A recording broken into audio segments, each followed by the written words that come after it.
ന്യായാധിപന്മാർ അധ്യായം 11. ഗിലെയാദുകാരനായ ജഫ്ത ശക്തനായ സേനാനിയായിരുന്നു. പക്ഷേ അവൻ വേശ്യാപുത്രനായിരുന്നു. ഗിലെയാദായിരുന്നു അവൻ്റെ പിതാവ്. ഗിലെയാദിന് സ്വഭാര്യയിലും പുത്രന്മാർ ഉണ്ടായിരുന്നു. അവർ വളർന്നപ്പോൾ ജഫ്തായെ പുറന്തള്ളിക്കൊണ്ട് പറഞ്ഞു, ഞങ്ങളുടെ പിതാവിൻ്റെ അവകാശം നിനക്ക് ലഭിക്കാൻ പാടില്ല. നീ അന്യസ്ത്രീയുടെ മകനാണല്ലോ. അപ്പോൾ ജഫ്ത തൻ്റെ സഹോദരന്മാരിൽ നിന്ന് ഓടിപ്പോയി തോബ് എന്ന സ്ഥലത്ത് ചെന്ന് താമസിച്ചു. ഒരു നീചസംഘം അവനോട് ചേർന്ന് കൊള്ള ചെയ്ത് നടന്നിരുന്നു. അക്കാലത്താണ് അമ്മോന്യർ ഇസ്രായേലിനെതിരെ യുദ്ധത്തിന് വന്നത്. അപ്പോൾ ഗിലെയാദിലെ ശ്രേഷ്ഠന്മാർ ജഫ്തായെ തോബ് ദേശത്ത് നിന്ന് കൂട്ടിക്കൊണ്ടുവരാൻ പോയി. അവർ ജഫ്തായോട് പറഞ്ഞു, അമ്മോന്യരോടുള്ള യുദ്ധത്തിൽ നീ ഞങ്ങളെ നയിക്കണം. ജഫ്ത ഗിലെയാദിലെ ശ്രേഷ്ഠന്മാരോട് ചോദിച്ചു, നിങ്ങൾ എന്നെ വെറുക്കുകയും എൻ്റെ പിതാവിൻ്റെ ഭവനത്തിൽ നിന്ന് അടിച്ചിറക്കുകയും ചെയ്തില്ലേ? അപകടത്തിൽപ്പെട്ടപ്പോൾ നിങ്ങൾ എൻ്റെ അടുക്കൽ വന്നിരിക്കുന്നുവോ? ശ്രേഷ്ഠന്മാർ ജഫ്തായോട് പറഞ്ഞു, നീ ഞങ്ങളോടുകൂടെ വന്ന് അമ്മോന്യരോട് യുദ്ധം ചെയ്യേണ്ടതിനും ഗിലെയാദ് നിവാസികളായ ഞങ്ങൾ എല്ലാവരുടെയും നേതാവായിരിക്കേണ്ടതിനും തന്നെയാണ് ഞങ്ങൾ നിൻ്റെ അടുത്തേക്ക് വന്നിരിക്കുന്നത്. ജഫ്ത അവരോട് പറഞ്ഞു, അമ്മോന്യരോട് പോരാടാൻ നിങ്ങൾ എന്നെ കൊണ്ടുപോകുകയും കർത്താവ് അവരെ എനിക്ക് ഏൽപ്പിച്ചു തരികയും ചെയ്താൽ ഞാൻ നിങ്ങളുടെ നേതാവാകും. ശ്രേഷ്ഠന്മാർ പ്രതിവചിച്ചു, കർത്താവ് നമുക്ക് സാക്ഷിയായിരിക്കട്ടെ. നീ പറയുന്നത് പോലെ ഞങ്ങൾ ചെയ്യും, തീർച്ച. അവൻ ഗിലെയാദിലെ ശ്രേഷ്ഠന്മാരോട് കൂടെ പോയി. ജനം അവനെ നേതാവായി സ്വീകരിച്ചു. മിസ്പായിൽ കർത്താവിൻ്റെ മുമ്പിൽ വെച്ച് ജഫ്ത ജനങ്ങളോട് സംസാരിച്ചു. ജഫ്ത ദൂതന്മാരെ അയച്ച് അമ്മോന്യ രാജാവിനോട് ചോദിച്ചു, എൻ്റെ ദേശത്തോട് യുദ്ധം ചെയ്യാൻ നിനക്ക് എന്നോട് എന്താണ് വിരോധം? അമ്മോന്യ രാജാവ് ജഫ്തായുടെ ദൂതന്മാരോട് പറഞ്ഞു, ഇസ്രായേൽ ജനം ഈജിപ്തിൽ നിന്ന് വന്നപ്പോൾ അർണോൺ മുതൽ ജബോക്ക് വരെയും ജോർദാൻ വരെയും എൻ്റെ സ്ഥലം കൈവശപ്പെടുത്തി. അതിപ്പോൾ യുദ്ധം കൂടാതെ എനിക്ക് തിരികെ കിട്ടണം. ജഫ്ത വീണ്ടും ദൂതന്മാരെ അയച്ച് അമ്മോന്യ രാജാവിനോട് പറഞ്ഞു, ജഫ്ത ഇങ്ങനെ അറിയിക്കുന്നു, മോവാബിരുടെയോ അമ്മോന്യരുടെയോ ദേശം ഇസ്രായേൽ കൈയടക്കിയില്ല.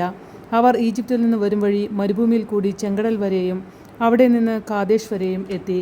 ഇസ്രായേൽ അന്ന് ഏദോം രാജാവിനോട് ദൂതന്മാർ വഴി നിന്റെ ദേശത്തിലൂടെ കടന്നു പോകാൻ തങ്ങളെ അനുവദിക്കണമെന്ന് അപേക്ഷിച്ചു. പക്ഷേ അവൻ അത് സമ്മതിച്ചില്ല. മോവാബ് രാജാവിനോടും അവർ ആളയച്ചു പറഞ്ഞു, അവനും സമ്മതിച്ചില്ല. അതിനാൽ ഇസ്രായേൽ കാദേശിൽ തന്നെ താമസിച്ചു. അവർ മരുഭൂമിയിലൂടെ യാത്ര ചെയ്തു. ഏദോമും മോവാബും ചുറ്റി മോവാബിന് കിഴക്ക് എത്തി. അർണോൻ്റെ മറുകരെ താവളമടിച്ചു. മോവാബിൽ അവർ പ്രവേശിച്ചതേയില്ല. മോവാബിൻ്റെ അതിർത്തി അർണോൺ ആണല്ലോ. ഇസ്രായേൽ ഹെഷ്ബോണിലെ അമോരി രാജാവായ സീഹോൻ്റെ അടുക്കൽ ദൂതന്മാരെ അയച്ച് നിങ്ങളുടെ ദേശത്തുകൂടി ഞങ്ങളുടെ സ്ഥലത്തേക്ക് പോകാൻ അനുവദിക്കണം എന്ന് അപേക്ഷിച്ചു. എന്നാൽ തൻ്റെ ദേശത്തുകൂടി ഇസ്രായേലിനെ കടത്തിവിടാൻ സീഹോന് വിശ്വാസം വന്നില്ല. മാത്രമല്ല, സീഹോൻ ജനങ്ങളെയെല്ലാം ഒന്നിച്ചുകൂടി യാഹാസിൽ താവളമടിച്ച് ഇസ്രായേലിനോട് പൊരുതി. ഇസ്രായേലിൻ്റെ ദൈവമായ കർത്താവ് സീഹോനെയും അവൻ്റെ ജനത്തെയും ഇസ്രായേൽക്കാരുടെ കയ്യിൽ ഏൽപ്പിച്ചു. ഇസ്രായേൽ അവരെ പരാജയപ്പെടുത്തി. ആ സ്ഥലത്ത് താമസിച്ചിരുന്ന അമോര്യരുടെ ദേശം അവർ പിടിച്ചെടുത്തു. അർണോൺ മുതൽ ജാബൂക്ക് വരെയും മരുഭൂമി മുതൽ ജോർദാൻ വരെയുമുള്ള അമോര്യരുടെ ദേശം മുഴുവൻ കൈവശപ്പെടുത്തി. അങ്ങനെ ഇസ്രായേലിൻ്റെ ദൈവമായ കർത്താവ് തന്നെ തൻ്റെ ജനമായ ഇസ്രായേലിൻ്റെ മുമ്പിൽ നിന്ന് അമോര്യരെ തുരത്തിയിരിക്കെ നീ അവ കൈവശമാക്കാൻ പോകുന്നുവോ? നിന്റെ ദൈവമായ കെമോഷ് നിനക്ക് തരുന്നത് നീ കൈവശം വയ്ക്കുന്നില്ലേ? ഞങ്ങളുടെ ദൈവമായ കർത്താവ് ഞങ്ങൾക്ക് ഒഴിപ്പിച്ചു തരുന്നതൊക്കെ ഞങ്ങൾ കൈവശമാക്കും. മോവാബ് രാജാവായ സീപ്പോറിൻ്റെ പുത്രൻ ബാലാക്കിനേക്കാൾ ശ്രേഷ്ഠനാണോ നീ? അവൻ എപ്പോഴെങ്കിലും ഇസ്രായേലിനെ എതിർത്തിട്ടുണ്ടോ? അവർക്കെതിരെ യുദ്ധത്തിനിറങ്ങിയിട്ടുണ്ടോ? ഇസ്രായേൽ ഹെഷ്ബോണിലും അതിൻ്റെ ഗ്രാമങ്ങളിലും അരോവറിലും അതിൻ്റെ ഗ്രാമങ്ങളിലും അർണോൺ തീരത്തുള്ള എല്ലാ പട്ടണങ്ങളിലും 300 വർഷം താമസിച്ച കാലത്ത് നീ എന്തുകൊണ്ട് അവ വീണ്ടെടുത്തില്ല? ആകയാൽ ഞാൻ നിന്നോട് ഒരപരാധവും ചെയ്തിട്ടില്ല. ആ നിലയ്ക്ക് എന്നോട് യുദ്ധം ചെയ്യുന്നത് തെറ്റാണ്. ന്യായാധിപനായ കർത്താവ് ഇസ്രായേലർക്കും അമ്മോന്യർക്കും ഇടയ്ക്ക് ഇന്ന് ന്യായവിധി നടത്തട്ടെ. എന്നാൽ ജഫ്തായുടെ സന്ദേശം അമ്മോന്യ രാജാവ് വകവെച്ചില്ല. കർത്താവിൻ്റെ ആത്മാവ് ജഫ്തായുടെ മേൽ ആവസിച്ചു. അവൻ ഗിലെയാദ്, മനാസെ എന്നിവിടങ്ങളിൽ കൂടി ഗിലെയാദിലെ മിസ്പായിലേക്ക് കടന്ന് അമ്മോന്യരുടെ ദേശത്തേക്ക് പോയി. ജഫ്ത കർത്താവിനൊരു നേർച്ച നേർന്നു, അങ്ങ് അമ്മോന്യരെ എൻ്റെ കയ്യിൽ ഏൽപ്പിക്കുമെങ്കിൽ ഞാൻ അവരെ തോൽപ്പിച്ച് ജേതാവായി തിരികെ ചെല്ലുമ്പോൾ എന്നെ എതിരേൽക്കാൻ പടിവാതിക്കലേക്ക് ആദ്യം വരുന്നത് ആരായിരുന്നാലും അവൻ കർത്താവിൻ്റേതായിരിക്കും. ഞാൻ അവന് ദഹനബലിയായി അവിടത്തേക്ക് അർപ്പിക്കും. ജഫ്ത യുദ്ധം ചെയ്യാൻ അമ്മോന്യരുടെ അതിർത്തി കടന്നു. കർത്താവ് അവരെ അവൻ്റെ കയ്യിൽ ഏൽപ്പിച്ചു. അരോവർ മുതൽ മിന്നിത്തിന് സമീപം വരെയും ആബേൽ കെരാമീം വരെയും 20 പട്ടണങ്ങളിൽ അവൻ അവരെ വകവരുത്തി. വലിയ കൂട്ടക്കൊല നടന്നു. അമ്മോന്യർ ഇസ്രായേലിന് കീഴടങ്ങി.